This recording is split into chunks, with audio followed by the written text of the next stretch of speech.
Historical archival photograph, Japanese Imperial Navy officers and sailors circa 1903 to 1904. Meiji-era uniforms, disciplined formation on naval deck, black and white photography, realistic lighting. Authentic early 20th century Japanese military documentation, no cinematic effects, no modern elements. Yet history does not measure power by size alone. Beneath the surface of this global balance, forces were quietly shifting. In East Asia, ambition, modernization, and national pride were reshaping the future. What seemed insignificant to the world would soon become impossible to ignore, as the foundations of global power began to crack in ways no one expected. Tsar Nicholas II entered the new century with confidence befitting an empire. Russia possessed one of the largest armies on Earth, vast natural resources, and imperial ambitions that reached deep into Asia. Russian leadership believed their dominance was unquestionable, convinced that no Asian nation, regardless of effort or reform, could ever stand as an equal opponent to a European great power. But this confidence concealed a dangerous weakness.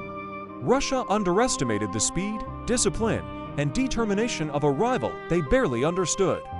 Arrogance clouded judgment, and warnings were ignored. What appeared to be a minor regional rival was, in truth, becoming a modern military force capable of challenging the very foundations of Russian imperial authority. In Japan, the Meiji era had transformed the nation with remarkable speed. The military studied Western tactics, the Navy adopted modern technology, and discipline became absolute. Japan's leaders believed survival depended on strength, and strength required action. For the first time, a rising Asian power prepared not to resist the West, but to confront it directly on the battlefield. As Russian ambition expanded eastward and Japanese determination hardened, collision became inevitable. Two empires, driven by fear and pride, moved toward the same strategic ground. History waited for a single spark. In 1904, that spark would ignite a conflict that shattered old assumptions and forever changed how the world viewed power. By the end of the 19th century, Russia turned its gaze toward the Far East. Vast land alone was no longer enough. The empire needed influence, trade routes, and warm water ports to secure its place among global powers. Expansion into East Asia was not a choice for Russia, it was a strategic necessity shaped by ambition and fear of being left behind. To Russian leaders, the Pacific represented opportunity and prestige. Railways stretched across Siberia, carrying soldiers, supplies, and imperial dreams. Each mile built eastward was a declaration of intent. Russia would not remain a continental power alone, but a force reaching into Asia's future. Port Arthur was more than a naval base. It was Russia's long-sought solution to a historic problem, a warm water port that remained ice-free year-round. Whoever controlled Port Arthur controlled access to the Yellow Sea, trade routes, and military dominance in the region. By occupying Port Arthur, Russia believed it had secured its future in East Asia. Fortifications were strengthened, warships anchored, and confidence grew. Yet this confidence ignored a crucial truth. Port Arthur sat dangerously close to a rival who viewed its presence as an existential threat. At the turn of the century, East Asia became a chessboard of imperial ambition. Manchuria, Korea, and the surrounding seas held enormous strategic value. Borders on the map represented more than land, they defined survival, influence, and the balance of power between empires. Russia and Japan studied the same terrain, but through very different lenses. For Russia, it was expansion. For Japan, it was defense. As their interests overlapped, diplomacy weakened, and the map itself became a warning that conflict was no longer distant, but approaching. Korea stood at the center of rising tension. For Japan, the peninsula was a vital buffer protecting the homeland from foreign domination. Any hostile power controlling Korea posed a direct threat to Japan's security and independence. Russian influence creeping southward alarmed Tokyo. What appeared to outsiders as a small kingdom was, in reality, a strategic shield. Losing Korea was unthinkable for Japan, and defending it became a matter of national survival rather than territorial ambition. The Meiji Restoration transformed Japan with astonishing speed. Feudal traditions gave way to factories, railroads, and modern institutions. In less than a generation, Japan reshaped itself into a nation capable of standing beside the world's industrial powers. Modernization was not pursued for pride alone. Japanese leaders believed that only strength could prevent colonization. Every reform, every uniform, and every weapon served a single purpose: to ensure Japan would never suffer the fate imposed on other Asian nations. Japan's navy became the symbol of its transformation. Modeled after British designs, trained with modern doctrine, and commanded with strict discipline, it represented Japan's belief that mastery of the sea was essential to national survival. Unlike Russia's distant fleets, Japan's navy operated close to home, supported by efficient logistics and unified command. It was not merely a force of ships, but a carefully engineered instrument of national strategy. On paper, Russia possessed one of the largest armies in the world. Thousands of troops were stationed across Manchuria, projecting imperial strength deep into Asia, yet distance was Russia's silent enemy. Soldiers operated far from the heart of the empire, supplied by fragile rail lines that stretched for thousands of kilometers across Siberia, slowing response and weakening effectiveness. The Russian army structure reflected tradition rather than flexibility. Command was rigid, communication slow, and coordination difficult in unfamiliar terrain. While numbers created the illusion of dominance, the reality was an overstretched force struggling to adapt. These weaknesses, largely ignored by leadership, would soon be exposed under the pressure of modern warfare. As Russian expansion pressed steadily southward and Japanese determination hardened, the possibility of compromise faded. Each empire believed retreat would signal weakness and invite future decline. Pride, fear, and national survival shaped every decision. What began as strategic competition slowly transformed into a confrontation neither side was willing to abandon. Diplomatic talks continued, but trust had already eroded. Preparations were made quietly, fleets readied, and armies positioned. Both nations understood the cost of war, yet neither could afford to yield. By the early years of the 20th century, the collision of these ambitions made conflict not just likely, but inevitable. After the Meiji Restoration, Japan embarked on one of the fastest transformations in modern history. Feudal structures were dismantled, centralized authority strengthened, and Western systems carefully studied. This was not blind imitation, but calculated survival. Japan understood that modernization was the only path to independence in a world dominated by imperial powers. Within a single generation, Japan reshaped its institutions, economy, and military. Railways connected cities, factories replaced workshops, and education became national policy. What shocked foreign observers was not only the speed of change, but the discipline with which Japan pursued its new identity as a modern state. Japan's army was rebuilt from the ground up. Drawing heavily from German military doctrine, it adopted modern command structures, standardized training, and professional officer education. Conscription replaced feudal loyalty, turning military service into a national obligation rather than a privilege of class. This new army emphasized coordination, planning, and adaptability. Soldiers were trained to operate as units rather than individuals, and officers were expected to think strategically. Japan's leaders believed that quality, not sheer numbers, would determine victory against larger imperial armies. Discipline became the foundation of Japan's military strength. Training was relentless, demanding absolute obedience and endurance. Soldiers were taught that personal sacrifice was inseparable from national survival, reinforcing a culture where duty outweighed fear. This discipline extended beyond the battlefield. It shaped daily life, military hierarchy, and command efficiency. While harsh by modern standards, it created a force capable of executing complex operations with precision and advantage that would soon be tested in real combat. Japan's industrial growth was closely tied to military needs. Shipyards, arsenals, and factories expanded rapidly, producing weapons, ammunition, and modern vessels. Economic development was not separated from defense, it was driven by it. Unlike older empires dependent on distant supply lines, Japan built its military infrastructure at home. This integration of industry and strategy allowed rapid mobilization and consistent supply, giving Japan a crucial advantage in any future conflict. Japan placed special emphasis on naval power. Influenced by the British Royal Navy, Japanese warships were modern, well-armed, and expertly crewed. Control of the sea was seen as essential for protecting the homeland and projecting power abroad. Naval officers trained extensively in navigation, gunnery, and coordinated maneuvers. Unlike many rivals, Japan treated naval warfare as a science. This careful preparation would soon redefine expectations of what an Asian navy could achieve. Japan cultivated a professional officer corps educated in modern military theory. Many studied abroad or under foreign advisors, absorbing contemporary strategic thinking. Rank was increasingly earned through competence rather than birth. These officers formed the backbone of Japan's command structure. Their ability to plan, adapt, and execute complex operations distinguished Japan from empires still bound by outdated traditions and rigid hierarchies. Military reform was reinforced by a powerful sense of national identity.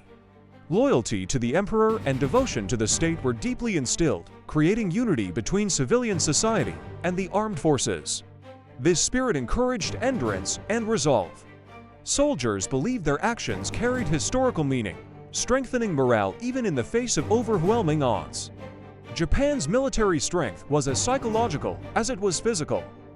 By the early 20th century, Japan no longer saw itself as a peripheral nation. Its army was disciplined, its navy modern, and its industry prepared. Confidence replaced caution as leaders assessed their position on the world stage. What once seemed unthinkable now appeared possible. Japan was ready to confront a European empire as an equal. The transformation was complete, and the coming war would reveal just how powerful this new Japan had become.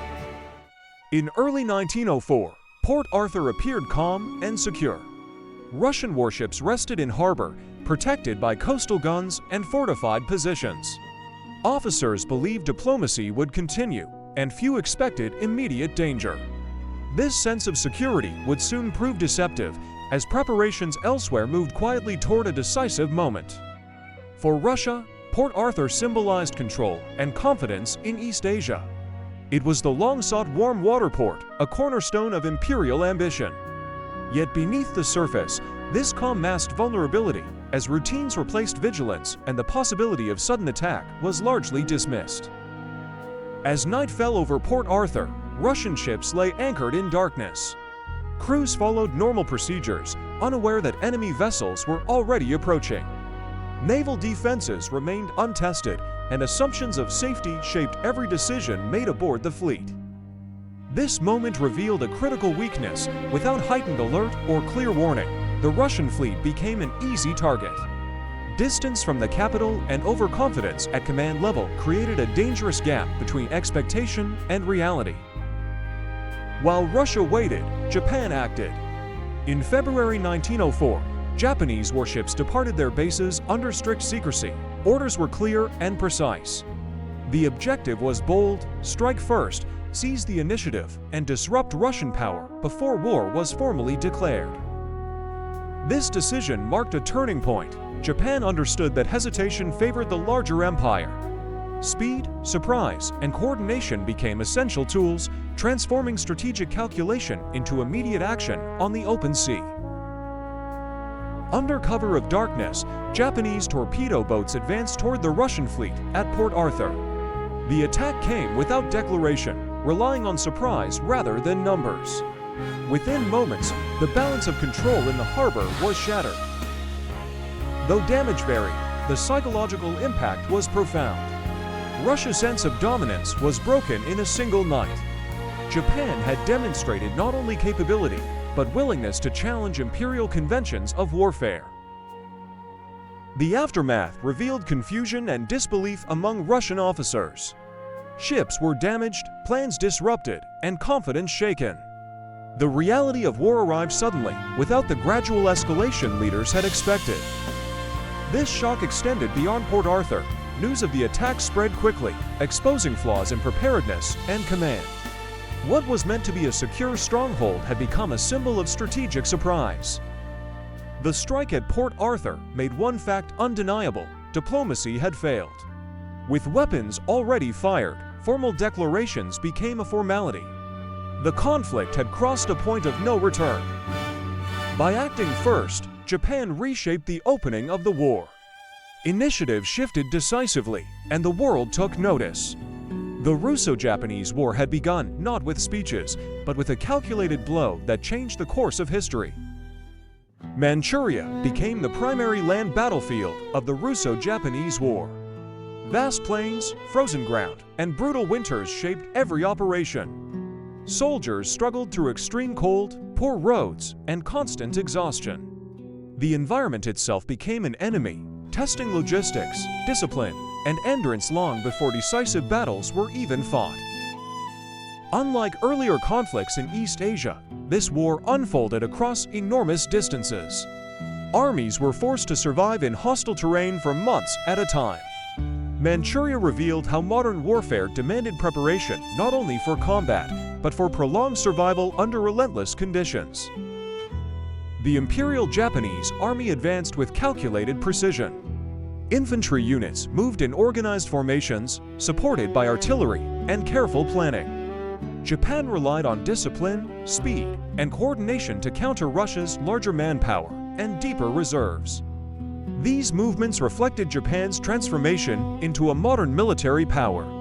Years of reform, training, and study of European warfare were now tested in real combat. Success on the battlefield would determine whether Japan truly belonged among the world's great powers. Russian forces adopted defensive strategies across Manchuria. Trenches, earthworks, and fortified positions were constructed to slow Japanese advances. Commanders hoped to trade space for time, while reinforcements traveled thousands of kilometers from European Russia. Yet distance became Russia's greatest weakness. Supply lines stretched thin, and coordination suffered. Defensive positions that appeared strong on maps often proved vulnerable when isolated and poorly supported in the harsh Manchurian landscape. The land war introduced large-scale trench warfare years before World War I. Soldiers lived for weeks inside narrow earthworks, surrounded by mud, cold, and constant tension. Life in the trenches eroded morale as much as enemy fire. These early trenches signaled a turning point in military history. Mobility gave way to entrenchment, and frontal assaults became increasingly costly. Observers would later recognize Manchuria as a grim preview of future global conflicts. Supplying armies in Manchuria was a constant struggle. Muddy roads, freezing temperatures, and broken infrastructure slowed the delivery of food, ammunition, and medical supplies. Each delay weakened frontline units, forcing commanders to adapt strategy around logistical constraints. Success often depended more on maintaining supply than sheer battlefield skill. Japan gained an advantage through shorter, more efficient supply lines. Russia, in contrast, relied on fragile rail networks stretching thousands of kilometers from European Russia. These long distances made reinforcements slow and uncertain, highlighting that logistics could determine the outcome of battles as decisively as tactics or troop numbers. The Battle of Liaoyang in 1904 was the first major land confrontation involving hundreds of thousands of troops. Both sides sought a decisive victory to gain strategic momentum. Japanese forces pressed forward with coordinated attacks, testing their ability to manage large-scale operations under extreme conditions. Despite heavy casualties, the battle ended without total destruction of either army.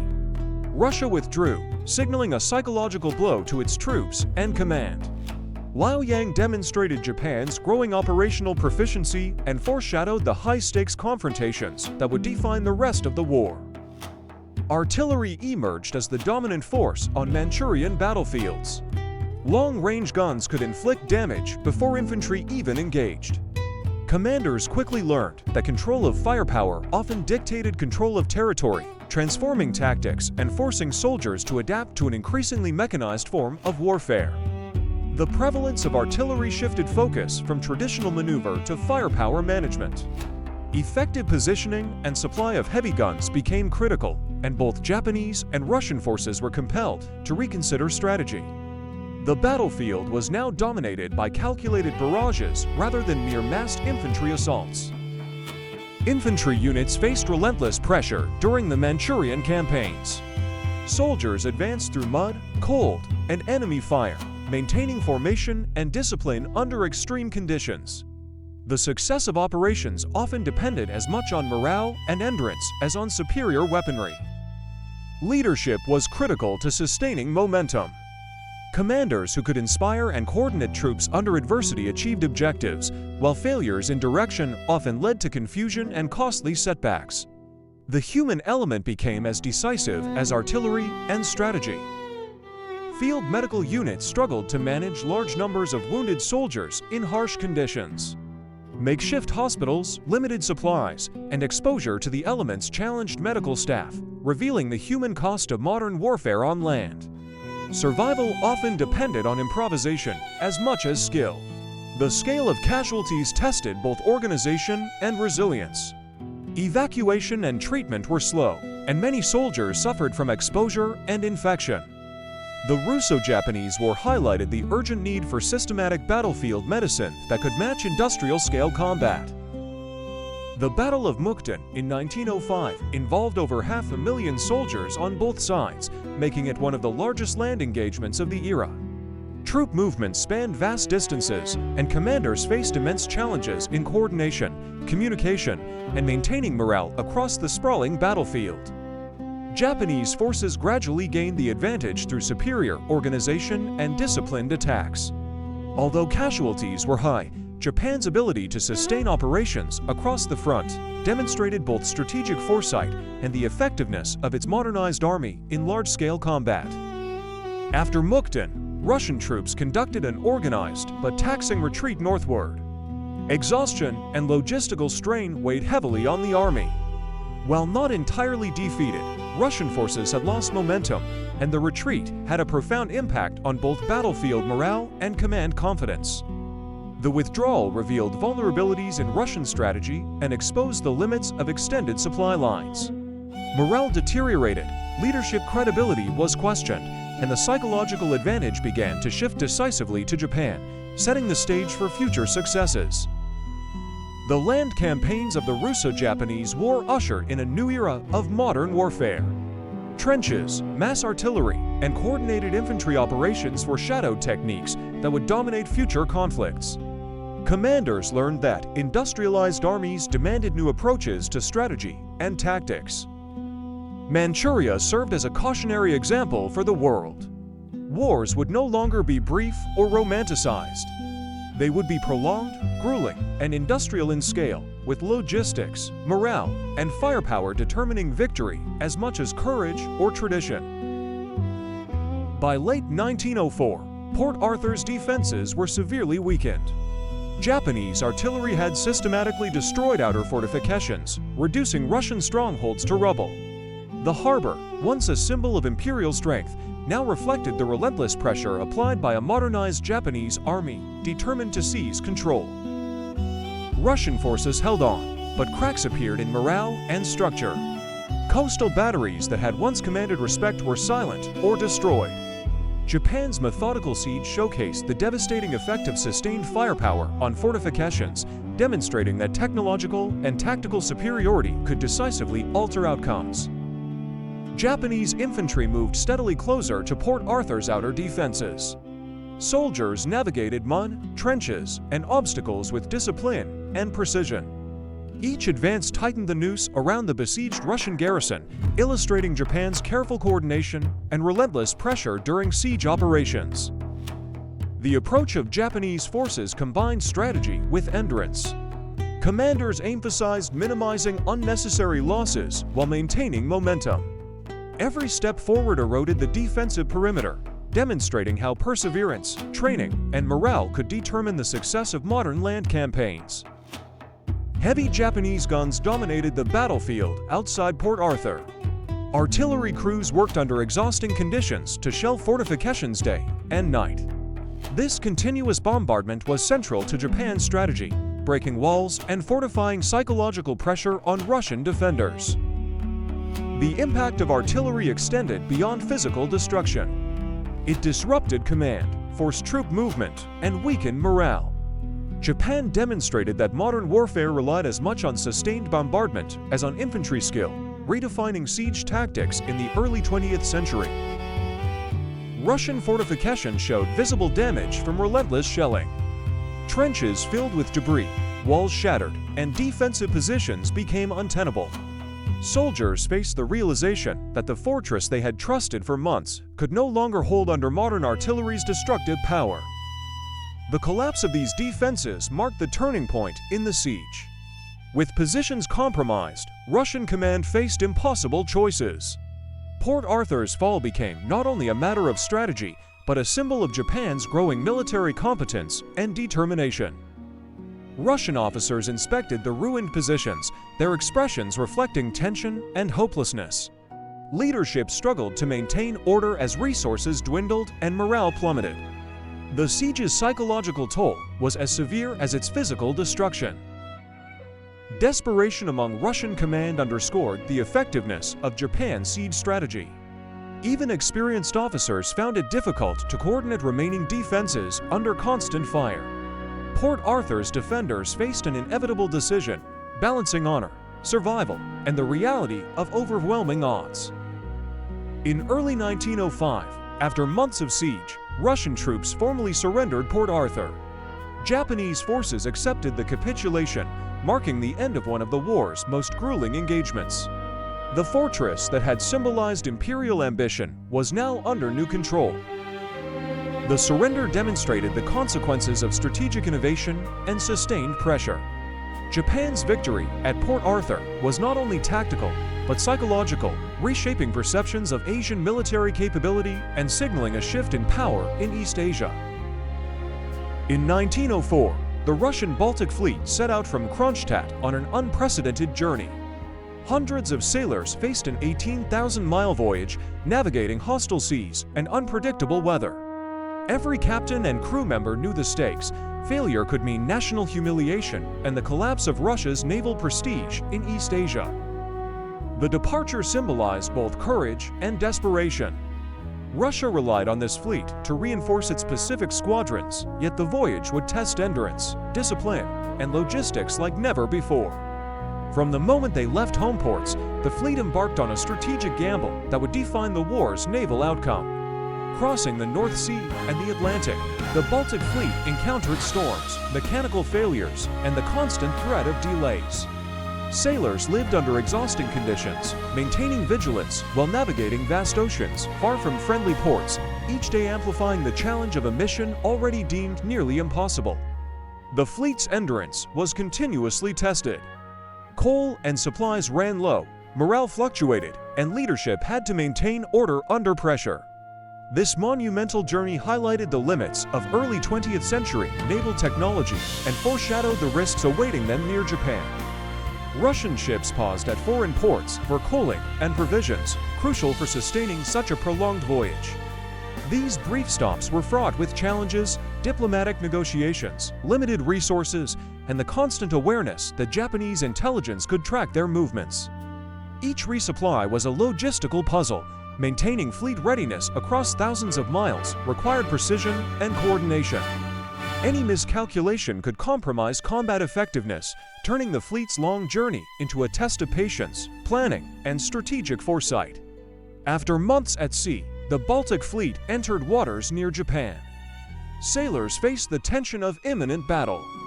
After enduring storms, mechanical issues, and exhaustion, the reality of facing a well-prepared Japanese Navy finally became unavoidable. The approach to Japanese waters marked a critical juncture. Commanders weighed risks carefully, knowing that the fleet's performance could determine Russia's credibility in East Asia. Anxiety and anticipation mingled as the fleet neared the theater of its greatest challenge. On deck, Russian officers displayed visible tension. Months of continuous sailing had worn down men and machinery alike. Decisions became more consequential with every hour, and the burden of leadership weighed heavily as the fleet approached a confrontation that would test every aspect of naval strategy. Every observation, signal, and maneuver mattered. The officers knew that misjudgment could cost ships, lives, and national honor. The Baltic Fleet had become a floating symbol of Russia's naval ambitions, and the psychological strain was palpable as they neared Japanese waters. Despite fatigue, crews conducted rigorous drills, preparing for the imminent clash. Handling artillery, navigating under fire, and maintaining ship operations under pressure were practiced continuously. These exercises aimed to ensure the fleet could respond swiftly under combat conditions. Training was essential to offset exhaustion from the voyage. Crews rehearsed maneuvers, coordinated gunnery, and checked mechanical systems. Every drill reinforced discipline, attempting to transform weary sailors into an effective fighting force for the decisive battle ahead. Reconnaissance revealed Japanese defensive positions, highlighting the danger awaiting the Baltic Fleet. Observers reported formations, minefields, and potential engagement points. This intelligence was crucial, though incomplete, emphasizing the perilous nature of the fleet's final approach. Awareness of enemy strength heightened tension across the fleet. Commanders calculated risks carefully, knowing that a single misstep could expose entire squadrons to devastating fire. The scouting underscored both the strategic stakes and the immense challenge ahead. As the fleet prepared for engagement, ships took battle formations. Line of battle, signaling protocols, and coordination were meticulously observed. Every captain understood that cohesion and timing would be decisive in confronting a fleet as experienced and agile as Japan's. The deployment tested both seamanship and tactical planning. Any disruption could lead to gaps in defense or exposure of vulnerable ships. The fleet's discipline and ability to hold formation were about to be tested in what would become one of the most decisive naval battles of the era. Sailors scanned the horizon anxiously, aware that the moment of confrontation was imminent. After months at sea, the reality of facing the Japanese Navy loomed large, and every lookout felt the weight of responsibility in reporting threats accurately and promptly. The tension among sailors reflected the stakes of the mission. This voyage, a combination of endurance and strategy, would culminate in a clash that tested not only naval technology, but also human resolve. Each glance toward the horizon carried the uncertainty of impending battle. Before the Battle of Tsushima, the Imperial Japanese Navy organized its fleet with precision. Every ship was positioned, guns inspected, and sailors trained for coordinated fire. The meticulous planning and discipline of the Japanese fleet would soon be tested against one of the largest naval forces in the world. This preparation reflected Japan's strategic foresight. Officers studied maps, coordinated signals, and ensured crews were ready for extended combat. The fleet's readiness would prove decisive, as cohesion and timing were as important as firepower in determining the battle's outcome. The Russian Baltic Fleet, after months at sea, approached Tsushima Strait. Fatigue and mechanical strain weighed heavily on men and ships alike.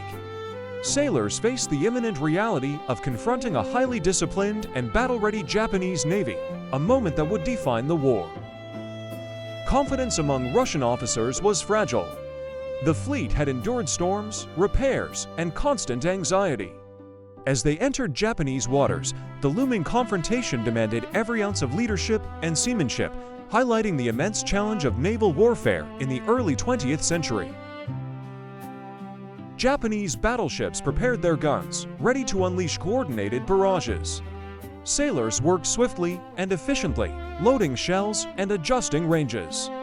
The combination of meticulous preparation and superior gunnery would allow Japan to dominate the engagement from the very first shots.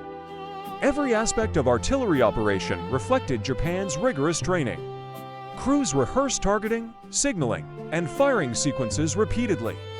The precision of Japanese gunnery contrasted sharply with the fatigue and disorder that plagued the approaching Russian ships. Russian officers stood on deck, aware that the battle's outcome rested on their decisions. Months of fatigue, long supply lines, and mechanical strain compounded the pressure. Tension and uncertainty were visible, as every maneuver could alter the fate of the fleet. The officers' apprehension underscored the high stakes. Misjudgment or delayed action could result in catastrophic loss. The psychological weight of command in such a decisive battle tested experience, judgment, and morale to the extreme. The first shots rang out in Tsushima Strait, marking the start of the decisive naval battle.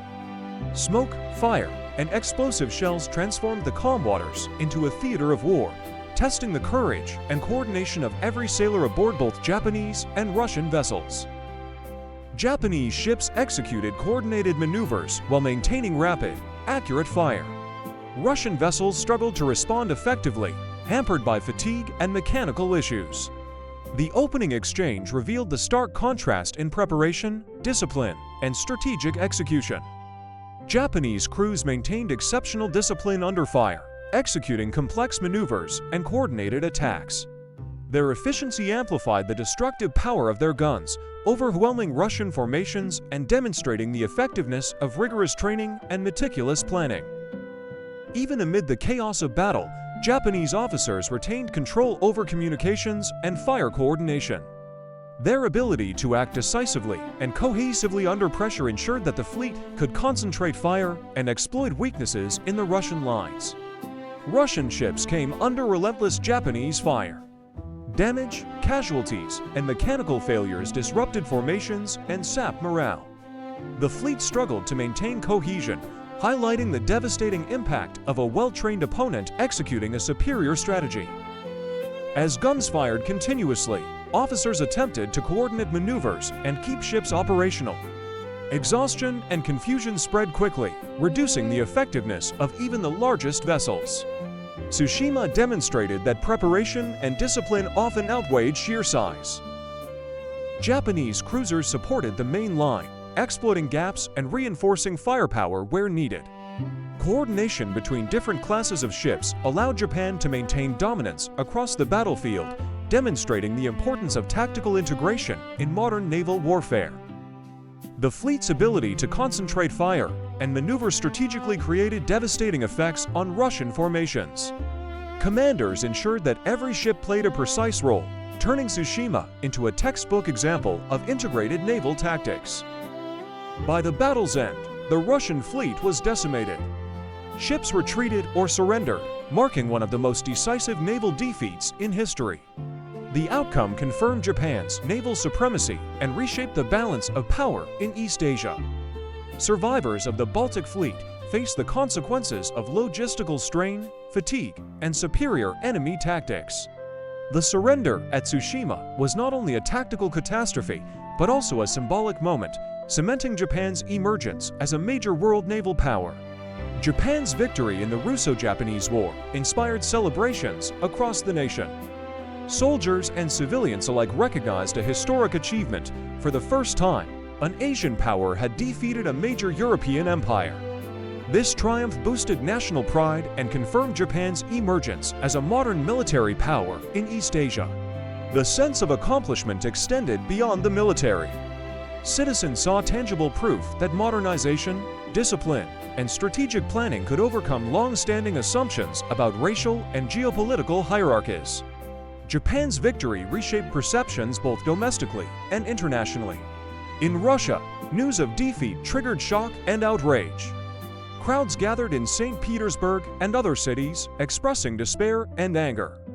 The loss eroded public confidence in the Tsarist regime, exposing deep political and social tensions that had long simmered beneath the surface of Imperial Russia. The humiliation of defeat catalyzed unrest and contributed to the 1905 revolution. Citizens demanded accountability, reforms, and a re-evaluation of military and political priorities. The Russo-Japanese War became a turning point, illustrating how military failure could ignite domestic upheaval. The Russian Baltic Fleet suffered catastrophic losses. Ships were sunk, captured, or disabled, leaving only fragments of the once proud navy. The scale of destruction highlighted strategic miscalculations and the superiority of Japanese naval tactics and training. Surviving Russian sailors faced demoralization and public scrutiny. The defeat at sea demonstrated that outdated strategies, poor logistics, and lack of cohesion could nullify numerical advantage, fundamentally reshaping Russian naval doctrine in subsequent decades. Following victory, Japanese leaders turned attention to consolidating power in East Asia. Military and diplomatic successes reinforced confidence in modernization programs, enabling Japan to expand influence in Korea, Manchuria, and beyond, while reinforcing its position on the global stage. The careful integration of military achievement with political strategy ensured long-term benefits. Japan's planners capitalized on momentum, demonstrating that decisive wartime victories could translate into broader strategic advantage in regional geopolitics. The Treaty of Portsmouth formally ended the war in 1905. Mediated by U.S. President Theodore Roosevelt, the agreement confirmed Japan's territorial gains and imposed strategic concessions on Russia. It exemplified how diplomacy codified military outcomes, shaping regional order and international relations. Russia ceded control of Port Arthur, the southern half of Sakhalin, and recognized Japan's influence over Korea. Japan's formal recognition as a major power underscored the war's broader impact, signaling a shift in East Asian balance of power and global perception of Asian nations. The war's legacy extended beyond immediate territorial gains. Japan's success inspired military modernization across Asia, while Russia undertook reforms to address deficiencies in administration, training, and logistics. Lessons learned influenced both nations' strategies in the decades to come. The conflict also highlighted the rise of industrialized warfare and the importance of disciplined, well-trained forces. Tsushima and subsequent events demonstrated that victory depended not only on numbers, but on strategy, technology, and national cohesion, leaving a lasting imprint on global military thought. Key faces of Japanese sailors and soldiers reflect pride, discipline, and human determination. Behind every victory lies courage, endurance, and teamwork. History is full of such human stories. Discover them and see how ordinary people shaped extraordinary outcomes with the Inside Vault. Celebration is not just about triumph, but the shared effort and resilience of individuals. Each sailor and soldier played a part in shaping history. Explore these human stories, learn their lessons, and subscribe to the Inside Vault to witness the power of human action across time. In the streets of St. Petersburg, the expressions of citizens and officers reveal introspection and resilience. History shows how humans respond to challenge and failure. Join the Inside Vault to explore how people adapt, learn, and grow from the defining moments of the past. Behind every historical event are real people making choices, facing consequences, and learning lessons. The Russian experience reminds us that human decisions shape the course of nations. Discover these stories with the Inside Vault and see history through human eyes. The maps and documents of East Asia show more than borders. They reflect human foresight, negotiation, and adaptation. History is carried by people, and their actions leave lasting marks. Explore the human side of history with the Inside Vault and understand the legacies we inherit today. Every treaty, every plan, every decision tells a story of human thought, leadership, and collaboration. Understanding these human experiences helps us learn from the past. Join the Inside Vault to explore how human choices continue to shape our world.